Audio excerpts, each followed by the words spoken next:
Mon cher fils, marie-toi avec Malia et voyagez loin de là. N'abandonne jamais ton amour, ne quitte jamais ton amante, car elle est une partie de ton âme. Si tu la perds, tu te perds, et si tu la hais, tu te hais. Ne vous privez jamais de la douceur de vos émotions, car l'amour est le plus précieux des cadeaux de la vie. Mais ne laissez pas trop se rapprocher non plus, car l'amour sans raison tue.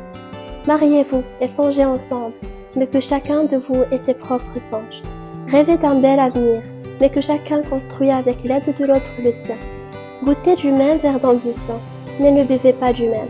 Soyez ensemble, mais ne soyez pas un. Bonjour, je suis Malak Hajia, j'ai 15 ans et aujourd'hui je sors mon premier roman, Le présent au cœur du passé.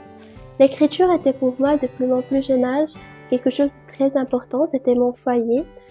J'ai toujours eu cette soif de partager avec les gens ce que je ressens, ce que je pense, mais encore plus la curiosité d'en savoir ce que les gens pensent et ressentent. Donc je crois que c'est pour cela que j'aime l'écriture et la lecture. J'écris des poèmes pour visionner d'une façon plus claire mes émotions et de me comprendre encore plus. J'écris des scripts pour mes podcasts. J'écris aussi des romans pour me noyer dans l'imaginaire. Le présent au cœur du passé, c'est l'histoire d'un jeune homme de 17 ans qui vient de sortir de l'orphelinat et qui découvre ce nouveau monde qui est pour lui quelque chose de nouveau.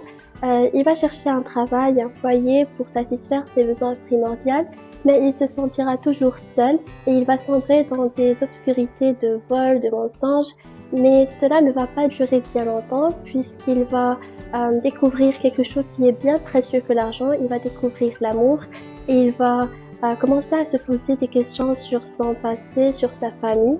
Le message principal que je voulais transmettre à travers le présent au cœur du passé, c'est que personne n'est né méchant, mais on devient méchant principalement à cause d'un manque d'affection, d'un manque d'amour qu'on a vécu quand on est petit. Donc je crois que l'amour est très important dans notre vie. Quand on apprend à donner aux gens de l'amour, on apprend aussi à en recevoir. Et je crois qu'on a vraiment besoin de donner de l'amour aux gens qui nous entourent dans un monde qui en a vraiment besoin.